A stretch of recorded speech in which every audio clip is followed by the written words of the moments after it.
Hello students and welcome back to the video lecture series of web programming. Today's topic in JavaScript is event handling. I am your instructor Ms. Shruti Raval. So let us start with JavaScript events. So what do you mean by an event? The change in the state of an object is known as an event in JavaScript. So whether the visitor is visiting your web page and clicking on the button, or he or she is clicking or pressing your key, that sort of occurrence in which the normal state of any object is changed, that is known as an event. In HTML also there are various events which represent that some activity is performed either by the user or by the browser itself. Now whenever you want to perform so when JavaScript code is included in HTML, your JavaScript react over these events and allow you to do some execution or perform some code at firing of this event. The process of reacting over this event in JavaScript is known as event handling, and JS basically handles this HTML events via event handlers. For example, when a user clicks the button, a JS code is added which will execute the task to be performed when this event is fired. Now, what are the different types of events that we will see in detail? The first category of event is mouse event. So what are the events performed in mouse event? The first is on click event, or you can say click event, when you click the mouse. Then next is mouse over, when the cursor of the mouse comes over any HTML element, that is known as mouse over. The next is mouse out, when the cursor of the mouse leaves a particular element. So for example, there is a division on your web page. If you move your mouse inside the division or over the division, that is mouse over, if you take it from the division and outside somewhere else on the web page, that is mouse out. The next is mouse down. So you know that there are normal two keys of the mouse. There is a left key, there is a right key. If you press down the left key, that is known as mouse down. If you release it, that is you release the left key, that is known as mouse up. Mouse move, it means when the movement of the mouse is taken place. The next set of events is formed event. The first is focus. So whenever the user focuses on any element, so for example, if your cursor is having the focus on a particular text box, that is known as on focus event. The next is submit. So you know that there is a form element on your web page, and if you click on the submit button, your form gets submitted. This is known as submit event. The next is blur. So blur is basically opposite of focus. So whenever you have the cursor inside the text box, that particular thing or occurrence is known as on focus event. As soon as you take the cursor from that text box to somewhere else, then you have lost the focus from that particular HTML element, and that is known as on blur event is fired. So when the focus is away from a form element, that is known as blur, and when the user focus is on a form element, that is known as on focus. Change event, it means any sort of change. If the user is modifying the text box or writing something, if there is a previous state and if there is a single change in the state of a particular HTML element, then change event is fired. So it means initially when you have loaded the web page, your text box is empty. As soon as user tries to enter something in the text box, it means your empty state is changed from empty to something being written. So as soon as the change of state has been encountered, this change event will be fired. The next is document level events or window level events. The first is load. So whenever your HTML documents is loaded inside your browser. The next is unload. So when the visitor leaves the current web page and your browser is unloading the page, then your unload event is fired. Resize, it means when your browser window, the user is trying to resize the browser window, then if you want some execution to be taken place, resize event can be fired. The next events are keyboard events. The first is key down and key up. So key down, it means whenever you have a keyboard, if you are pressing the key, that pressed key is known as key down. If you are releasing the key, that event is known as key up.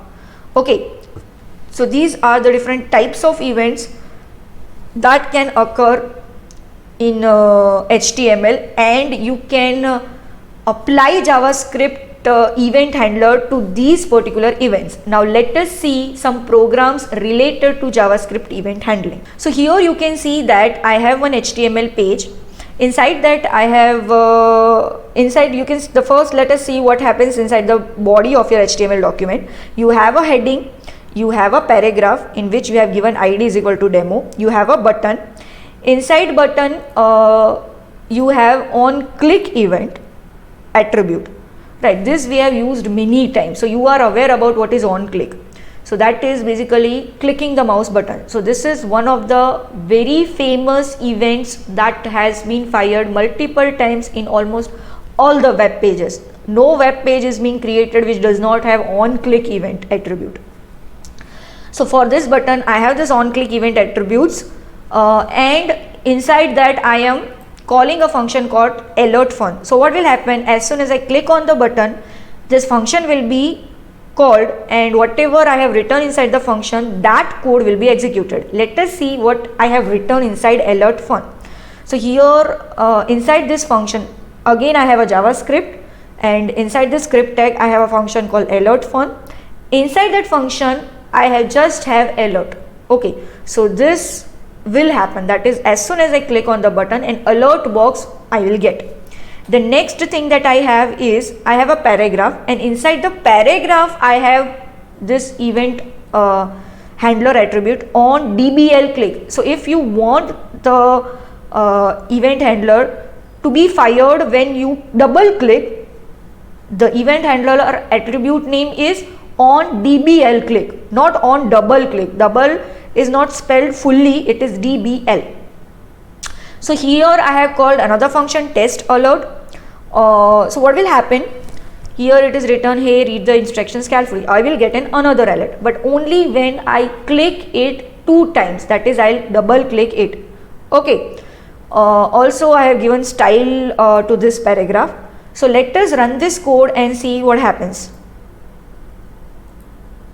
So here you can see I have the heading, I have this paragraph, I have a button, and I have this paragraph. Okay, so first I'll click on the button. So as soon as I click on the button, the first function will be called and I will have this particular alert.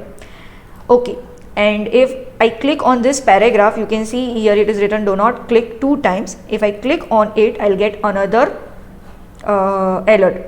If I click only once, I'll not get the alert because the function has been called on double click. I have to click it 2 times.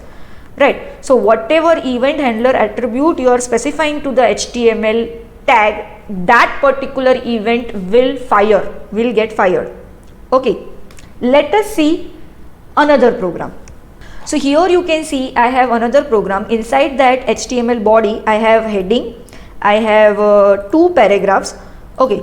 So what am I doing?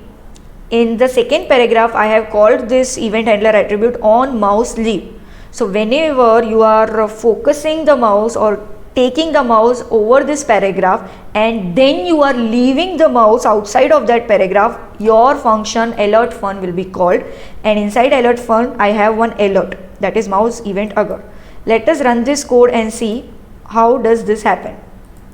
So you can see if I take this over the mouse, yes, this has been called. Inside the HTML body, I have one heading and 2 paragraphs. The ID of first paragraph is demo, and inside the second paragraph, I have called 2 event handler attributes. The first one is on mouse over and the second one is on mouse leave. So when you hover the mouse on the second paragraph, you are calling a function called alert fun1. And when you are leaving the mouse, when you are leaving the HTML elements, that is you are taking away the mouse cursor from that paragraph, you are calling a function alert fun2. So what does alert fun1 do? It basically gets the first paragraph's inner HTML. So here I have used the DOM method get element by ID, and inside that I have passed demo, and demo is the ID of which paragraph? The first paragraph, which has this text, that is mouse events demo. I am getting that inner HTML, and when alert fun1 is called, the text of the first paragraph is changed to hello Shruti, and inside alert fun2 the same thing is done, but the text is changed to by Shruti. So what will happen when I move the mouse cursor on the second paragraph? Then your text of first paragraph will be hello Shruti, and when I move the mouse cursor away from the second paragraph, the text of first paragraph will be by Shruti. Let us run this code and see. So here is my code. Here you can see that this is first, second and third. So as soon as I take my mouse on the second paragraph, you can see that the first paragraph's text is changed to hello Shruti. As soon as I move away from the paragraph, the first paragraph's text is changed to by Shruti. Okay. So this was all about events in JavaScript, and this was all about today's lecture. Thank you.